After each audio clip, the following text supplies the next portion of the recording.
Hi, it's Bill Sutton, And Jason Sutton. and welcome to another episode of Sutton Impact Family Style. We got a variety of topics today, some Final Four related, some sport business related. So we're going to start with the sport business story. All right. Well, I happened to be watching a interview with the Raiders' new owner, son of Al Davis, with his odd red hair and everything else. But he was talking about his father and how his dad said the most important word in front of the word Raiders is the. And his dad constantly stressed the Raiders. Not Oakland Raiders, not Los Angeles Raiders, not the NFL's Raiders, but the Raiders. And that his dad would have meetings about the word the. And that they had to stress that so that we never, and it got me just thinking, it does seem like it's, especially for the modern day sport where you're moving constantly. One of my good friends and one of the leading sports executives toyed with the idea of joining the Raiders at one time because he said it was the most undervalued brand in sports. He thought the Raider brand was undervalued and underexposed and had been neglected, and he thought it would be a great opportunity to bring that back. I like your point, Jason. I think it makes a lot of sense. And I can see where Al Davis would think that, and that's a very great way to think about things. What's interesting to me now is, though, that it's Las Vegas. And Las Vegas is a little bit different than any of the other cities because it's a very high-profile, glitz fantasy city. And it's hard not to say the Las Vegas Raiders. In fact, it sounds kind of good in a way. But I agree with you. I think that if you can have the Patriots, the Steelers, the Raiders, the Dodgers, whatever it is, I think it echoes a lot and says a lot about your positioning and the power of your brand. Right. Because, obviously, having been born in Pittsburgh and grown up a Steeler fan, I do associate my love with that city. But I can understand from their standpoint of, they want to be the Steelers. Mm-hmm. Just like the Raiders. So it's it's not just about being from this city. It's about being part of the Steelers. Yeah. And it makes a lot of sense. And it's another, for what I had heard about Al Davis growing up and the weird lady glasses and everything else, he seemed to be really innovative when it comes to marketing. And he seemed to know, he had a lot of vision. He did. And a lot of the way the fans felt about the Raiders is really pretty organic. They create their own costumes and do everything and have their own mystique. And they created the black hole. And I know a lot of people are curious if they'll have the black hole in Vegas or if they'll have a pirate ship or what they'll have. I'm sure they'll have something being this Las Vegas. But, are these Raiders in Las Vegas going to be the Raiders and they're going to have people coming from Oakland and Los Angeles to follow them? Or are they going to be the Las Vegas Raiders, or are they going to be everybody's Raiders because it's going to be a place to go to see an NFL game as a destination on a boys' weekend or a girls' weekend out, and you're going to stay at the casino, have a good time, and you happen to go to a football game too? I don't know. It's going to be very interesting to see where this all goes. I think you're going to get a little bit of all of that. I think we are too. And obviously, if there's a city that would embrace the black hole and dressing up like a crazy person when you go to a game, it would be Vegas. Yeah, we might not even be able to pick out the black hole people in Vegas. It might be everybody. And again, that certainly doesn't hurt you. No, not at all. Everything you could want to be. And this is a new segment we are going to have every week. We're going to have a sport marketing minute or something along those lines and talk a little sports business, and then we'll get into sports in general. Okay. So let's talk about UConn women, because I am usually always on the side of David versus Goliath. I'm usually always on that side. I found myself rooting hard for Goliath in that game against Mississippi State, and I find myself sad that Goliath lost. And I can't pinpoint it other than to say that we see so many things that don't endure, or so many things that are said to be excellent, but they don't stand the test of time. And here was something that's withstood the test of time. Here's a coach that gets a lot of criticism from a variety of segments because he's a male, and that he wins too much, so that's not good for the game. And I applaud what he's done there. And to me, it's almost the argument of widening the plate. As we say in baseball, you should throw more strikes. Yeah, you should throw more strikes, but you should be better at throwing strikes. You don't want to widen the plate to make it easier. Just like what UConn's done, you could argue that Mississippi State and South Carolina wouldn't be where they are if it wasn't for the excellence of UConn pushing everybody to hire good coaches and be competitive and find the best athletes and try and knock them off their perch. So I found it really interesting. And I'm sure it was slightly this way with Tennessee under Pat Summitt, but I know during my sort of lifetime of paying attention to women's basketball, like UConn doing what they were doing all the time, being as dominant as they were, is what kept them in the conversation. It's what kept women's sport or women's college basketball, on the ticker. It's what kept them, the first story on SportsCenter. Like the fact that that they were as dominant as they were, it kept them in the spotlight. As opposed to just sort of, a bunch of teams winning here and there, and they just sort of fell back to, I think it was their dominance, and that, because they could almost be like a Duke. Some people rooted for them, and they were definitely the villain for a lot of people. And it's always been true that, if your team is loved and hated, both, you're a big draw. Because people watch you and hope you win, and people watch you and hope you lose. Right. And like for me, I'm not going to watch tonight. Mississippi State, South Carolina. I hope it's a great game. I hope the best team wins. But my interest is waned because I was into the UConn story. I would want to watch if the UConn could go undefeated. And I want to watch see if UConn would lose. And so UConn's lost, and it kind of has taken away my interest. And it's sad to say. It is. And my stance all season has been, wake me up when UConn loses. Yeah. And I didn't watch the game, but like you said, it was. When you heard about the class he has coming in next year and the people that he still has on the team for next year and this, potentially 200 consecutive wins on the tape. I know that's, obviously it would have been 80-something more wins than they have currently, but still. It was the first time I ever saw UConn forced to play somebody else's game. I mean, last year they beat Mississippi State by 60 points. Right. This year they scored a little more than 60 in the entire game. So obviously somebody figured it out, changed the game, came up with a good game plan, and that's the result. Right. And I'm sure UConn will respond. I'm sure. Year. So your Zags have made it to the final game, and they have to play a perennial powerhouse in North Carolina, who somehow got. I guess their win was a win, but I really sympathize with Bell from Oregon. I do too. He came out right after the game and felt like he lost it for him.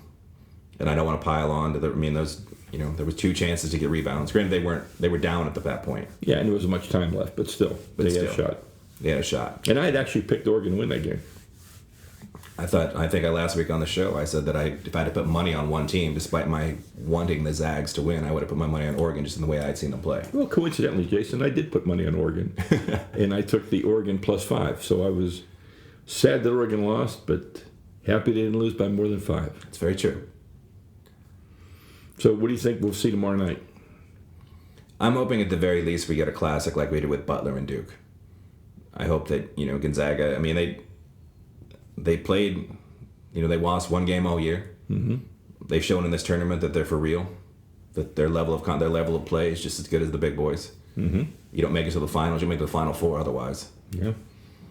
I've been reading articles about, their very international team. French players, Polish players, people from around the world. I think they're the story. But they're very fun to watch. They're fun to watch. I don't feel like North Carolina has played a great game in this tournament. Interesting. I feel like they won. I know that sounds silly to say. You make the finals. It sounds like you've played a great game. But I feel like when I watch them, I've seen a lot of execution errors. Even in the game we're talking about last night against Oregon, they missed key free throws down. To ice the game, you had 2 different shots on those 2 different rebounds, where they fouled the guy and they both missed. Mm-hmm. I felt like against Kentucky, I feel like they lost. The Kentucky just didn't hit a few shots here or there. They could have lost to Kentucky very easily. I don't feel like they've had that performance. So I guess as someone rooting for Gonzaga, I do worry that performance is there, and it's waiting to come out. All these NBA players, all these prospects. I just don't feel like they put together one clean dominant game in this tournament. No, it'll be fun watching tomorrow night. And I assume most of America will be on the Gonzaga side. It's not exactly like North Carolina, for whatever reason, I don't think in my life I've seen them get sort of the same vitriol that Duke gets. No. And they're not really, this isn't really, I don't see a David Goliath in this one either. No. No. North Carolina is just not consistent and powerful enough to be Goliath. And Gonzaga's been too successful to be David. So it's true. It'll be interesting, though. I can't wait to watch, and we shall see. And transitioning to more basketball, again, I was reading an article about our favorite player, Russell Westbrook. And it seems to be that there's an odd sort of sports media, almost, and I don't want to say this in a conspiratorial way, but almost campaign against Westbrook in the MVP. And this most recent article was speaking about his rebounds. And that the rebounds that Russell Westbrook gets to get his 10-point, whatever they are per game, aren't important rebounds. That there are a lot of, long misses and defensive rebounds in transition, so that he's not getting rebounds in traffic, and that this somehow takes away from his accomplishments on the year. And it's one of those, and again, it's odd too, because the other thing that the article was talking, I've seen the other sort of case for, and I'm not saying that Harden's not a deserving MVP candidate, because clearly he is. he is. But they keep pointing out records and winning. And when you look at the standings, Houston is locked into the 3 seed. And Oklahoma City is at the 5 seed right now, but they could end up as high as the 4 as they're only 2.5 games back. And Utah has a pretty rough schedule coming up. So they might only be 1 seed ahead. And I know they've won 8 more games. Mm-hmm. But it's not like Houston is blowing the field away. 60 wins, best record in the West, and that Oklahoma City is going to sneak in the 8th seed. No. They're a playoff team. A solid playoff team that might have a home series against. And I don't quite understand it all. It just seems like to pick apart his rebounds seems... that's like analytics to the... Right. Just beating a dead horse. Who are we to sit here and analyze whether or not a rebound was a key rebound? Was an assist not a key assist? Well, they've actually made that statement as well. And a three-pointer was not a key three-pointer? Come on, it's ridiculous. And I go back to my fallback position that take all your candidates and take each one off their team and which team would finish worst. And I firmly believe it would be Oklahoma City. But I also think he just transcends. He's a player that's so unique. And I applaud that Oscar Robertson came out and said, I hope he does break the record. I'm a fan of his. Right. I like what he's doing. And you don't hear that a lot from the old school players. You don't hear that. They want the records to stand to always be there. But the Big O, I never got to see him play. But that triple double has stood like DiMaggio's 56 games for a long, long, long time. It has. And it takes an effort to do this. And if you're putting up double-digit points, double-digit rebounds, and double-digit assists in the majority of your games, you're doing everything you can to help your team win. And you're really exerting an unbelievable effort. Oh, and by the way, he doesn't take games off. Exactly. And the other statistic is that, I don't remember the exact percentage, but they win more when he has triple-doubles. So it's not like he's, putting up, going for extra rebounds or extra assists and losses. When he plays that way, they win games. I watched the game the other night against Orlando, and he only had 57, but it was how the 57 was. They were down 3 points with 7 seconds to go. Who's going to take the shot? Russell Westbrook, right? Of course. Of course. Everybody in the building knows. Everybody watching on television knows. Everybody knows who's going to take the shot. He comes down, hits a contested three-pointer, puts the game in overtime, his team wins. That's what an MVP does. No matter what it is, you can't stop the performance because they rise above whatever's out there. So this is just a ridiculous argument to me. It's just BS. Right. And again, I'm not saying that Harden's not a worthy candidate. I'm just saying that it seems like there's just this bizarre sort of campaign against Russ. Yeah. Like I've heard, Steven Adams hasn't improved and that's Russ's fault. It's not the coaches. It's not Steven Adams. No. And again, how much should Steven Adams improve? He's still a physical defensive presence who rebounds well. I mean, maybe that's his ceiling. Like, I don't know the jump people expected him to make. I mean, when you look at that team, who's going to score enough points to win if Russell Westbrook doesn't score? It's not going to be Ernest Cantor. No. It's not going to be Victor Oladipo either. No. Or Taj Gibson, the new addition. None of them. None of them. No. It's, and again, if it's about winning, then Kawhi Leonard is the MVP or Steph Curry's the MVP. Yeah. If that's your argument, is that his team won more games. If you can argue it has to be the best player, it's still LeBron. Right. So let's I hope Russell wins the MVP, and I hope his team does well, and I hope people just accept him for the great player and go spend some money and go watch him play and appreciate him rather than criticize him. Again, on some level, I'd like to see them fall down to the 6th seed and they can go 1-1, and they can just let that be the MVP win. Harden versus Westbrook in the playoffs. Absolutely. The other big news this week, switching to football, is the Kaepernick being blackballed situation. But there's a lot of arguments on both sides. Sure. I mean, I think there are some owners in this league that are very anti-protest. They didn't. I mean, no matter how peaceful or and again, I would say Kaepernick has done a lot in his community. Mm-hmm. Like, he may not have voted, as people like to point out, and they like to knock on the negatives, but he just recently gave, I think, $100,000 to Meals on Wheels, and he has donated a lot of his salary. All the salary from his jerseys went to charities. Like, he's been he sort of put his money where his mouth is. I know, obviously, he didn't vote, and that's all people want to harp on. But, but people have also pointed out that he's probably going to have to be a backup, and he's a very unique player. He doesn't just sit right into your system. You have to work around what he does well. Right. And people have pointed out that he also doesn't do what he used to do anymore. He's not running the ball. And the other big argument is that the other person who also is looking for a job right now is Jay Cutler. And we talked, and I said Jay Cutler is Jeff George 2.0. I mean, he's a guy that throws touchdowns, throws interceptions, and you're going to fall in love with, and then you're going to turn around and hate him. I mean, he's just not, he is what he is. And, it's no surprise that a team hasn't taken a chance on him. And it's not a surprise to me on Kaepernick either. I mean, he's a unique player. He's got to fit a certain system. And he's got to have certain talent around him to capitalize on it. Now, that said, I agree that there's probably owners in the NFL that wouldn't touch him if he was coming off a 5,000-yard, 30-touchdown season because of the national anthem thing. Right. And it'd be silly to say that's not a factor, because it is a factor. It's a fact. It was a story for 18 weeks. Right. And we started showing the national anthem on NFL games just to see who was sitting and who was standing. Right. And again, we've never done that before. Yeah, we weren't showing the airplanes overhead, the fans singing, the singer. We were showing who's standing, who's sitting. So it's an issue. That said, there's also owners that would take him if they thought he could help them win. And I remember one time somebody saying that they'd sign Charles Manson to a baseball contract if he could hit 300. So, I mean, I think there are things that people overlook.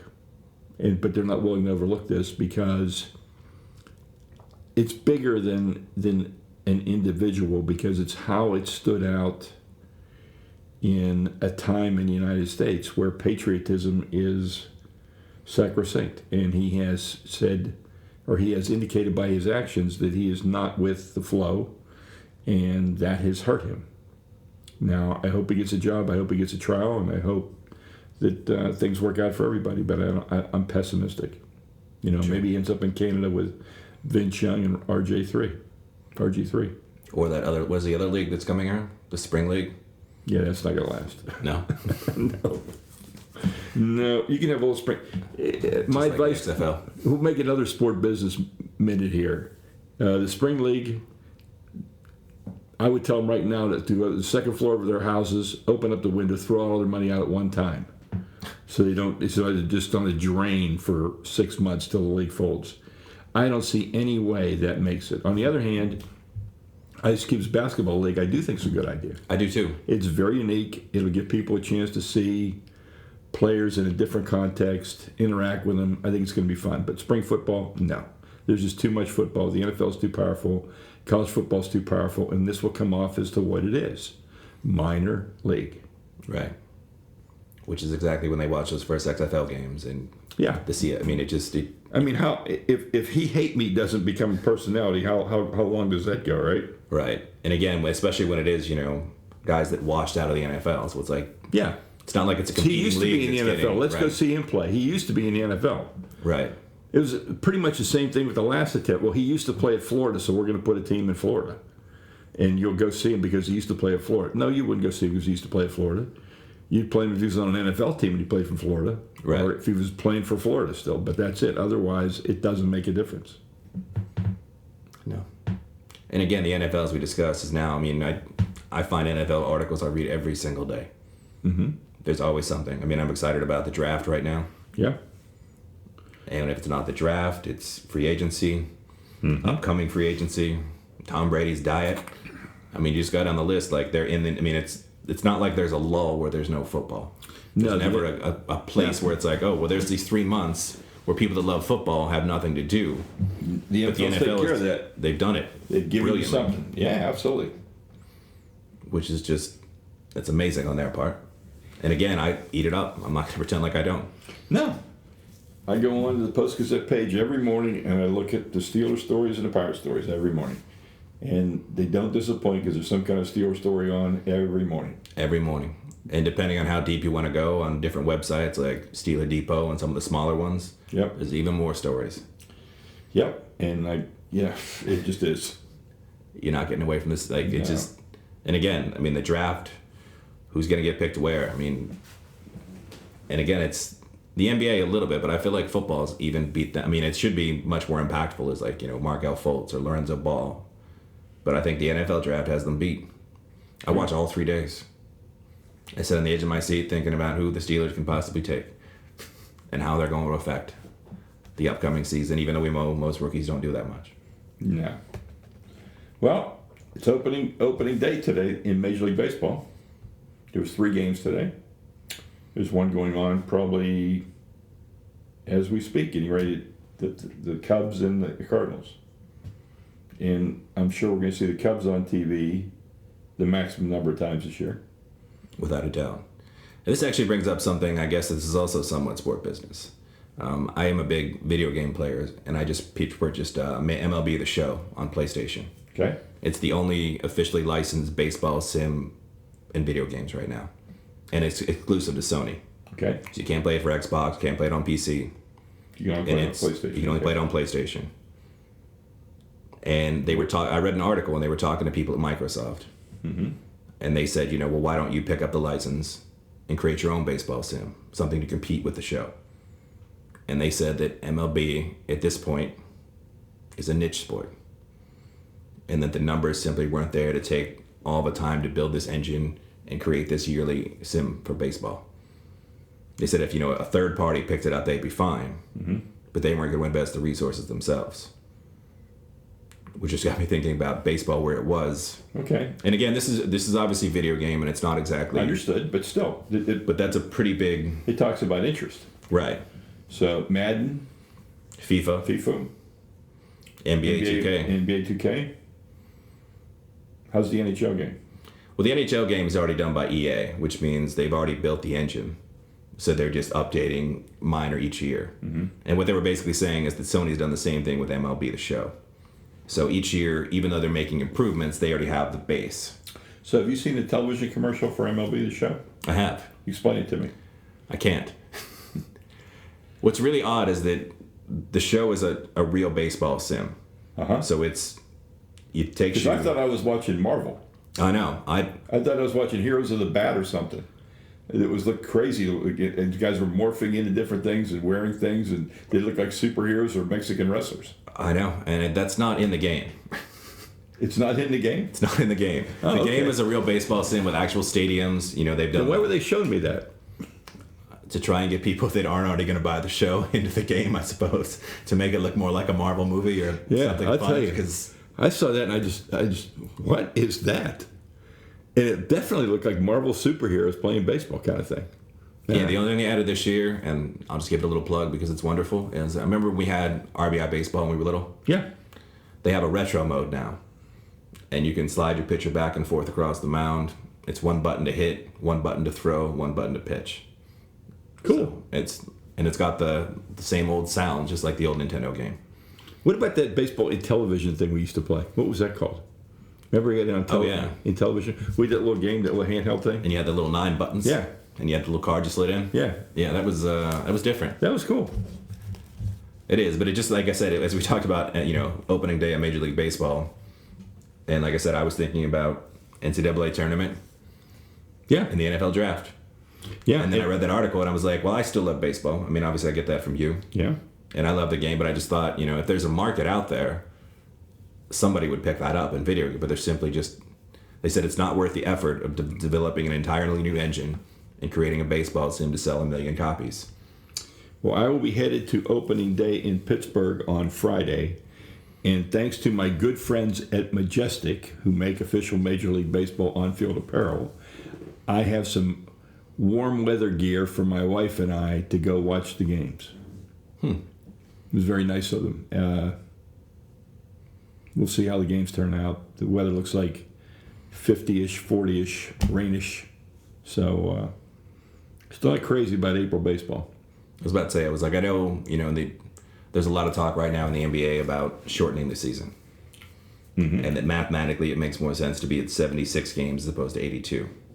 But obviously the owners are not going to turn away revenue because nobody's going to want to get paid for 6 less games. Okay, so let's go another sport business minute, and let me give you my thoughts on this. If you had less, wouldn't less be worth more? I like to think so. That's what the NFL model does. So if I played less games, I think I could ask more for the tickets, more for the suites, more for the sponsorships, and more from television because the games would maybe be more meaningful in any sport. Right. And then it becomes a situation, too, where there's a few less games I can go to, so maybe it's more of a priority that I make sure I get to a game. I know it's only a couple less home games. It'll only be like 3 less home games, but even as a consumer, I feel like it's more important. Yeah. But again, it's, this is the way it's always been done, which is the reason a lot of things stay the same, like daylight savings time. Just the way we do it. And has the sport ever reduced their season permanently just to have less games? No. Right. Anything but. They've extended the postseason, added a team. They've never said, we're going to play fewer games or we're going to have less teams in the playoff. Never. So this probably isn't going to change. Mm-hmm. But again, it's just probably about baseball. It's like, what if you had, a slightly condensed season, get out of the way of the NCAA tournament, start in May, and then just try and down, and again, because baseball, having bartended in Massachusetts for a couple of years, and you've got a few dedicated people that are there every day to watch the game, but it's a sport that's much easier to sort of look at the box score at the end of the week because there's just so many games. Oh, there are so many. Was it time for my food moment? It is definitely time for the food moment. All right, the Pirates open in Boston. So I thought I'd give some of my favorite places to eat in Boston. All right. My favorite restaurant, cash only, no restrooms, no coffee, no dessert. The Daily Catch on Hanover Street. And they have a deal with the people across the street to go over there for dessert and use the restroom. Very unique kind of a way of doing things. I'd say so. Across the street is Mike's Pastry. Absolutely my favorite bakery in the United States. Also in the North End, Pizzeria Regina. One of the original pizza places in the U.S. Outstanding. If you want a bargain, go to Faneuil Hall for the food court. First class. And one of my other favorite restaurants on Hanover Street is Carmelina's. There used to be one in Hadley, Mass. And he now has one now in Boston. And those are my spots in Boston. So if I was going to Boston for opening day, and I would if opening day was in May, not April, those would be the spots I would hit. But Bostonians, enjoy. Best of luck to all your teams except for the Patriots. You've had enough. I've had enough. And you've had enough. 5 championships and 1 dynasty is... I'm done. You win. I acknowledge you're great. I acknowledge the greatness of Brady. I'm tired. Get some other competitive teams in that division. Let's see what happens. And it's be much easier if the Steelers won a few games against them from time to time. All right, again, please pass on the links for our podcast, please visit our Patreon page and support us, because we'd love to make this on video. We'd love to start getting to the point where we could have some guests on the show. So we appreciate your support. We appreciate your spreading the word. And start looking for us on iTunes. We're just waiting for our approval. All right. Signing off. Have a great week. Enjoy opening day and enjoy the Final Four.